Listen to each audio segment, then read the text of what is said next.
Hi అండి. అందరూ ఎలా ఉన్నారు? ఏం లేదండి. వినాయక చవితి స్పెషల్‌గా నేనొక ఐటెమ్‌తో మీ ముందుకొచ్చా. ఆ ఐటెమ్ పేరు పంచకజ్జాయ.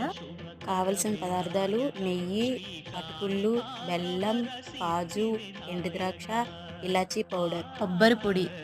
ముందుగా ప్యాన్ పెట్టుకొని ప్యాన్ వేడెక్కాక 2 స్పూన్స్ ఘీ ఏసుకోవాలి. దాంట్లో కాజు, ఎండు కొజ్జలం వేసుకొని బాగా ఫ్రై చేసుకొని పక్కన పెట్టుకోవాలి.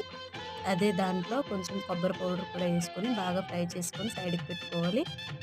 బెల్లం ఏసుకొని జిగురు పాకం వచ్చేంత వరకు బాగా వేడి చేసుకోవాలి. చివరిలో కొంచెం యాలకుల పౌడర్ యాడ్ చేసుకొని సైడ్‌కి తీసి పక్కన పెట్టుకొని చల్లార్చాలి. ఒక ప్లేట్ తీసుకొని దాంట్లో అటుకులు వేసుకొని ముందుగా మనం ఫ్రై చేసి పెట్టుకున్న జీడిపప్పు, ఎండు ద్రాక్ష, కొబ్బరి పౌడర్ వేసుకొని బాగా మిక్స్ చేసుకోవాలి.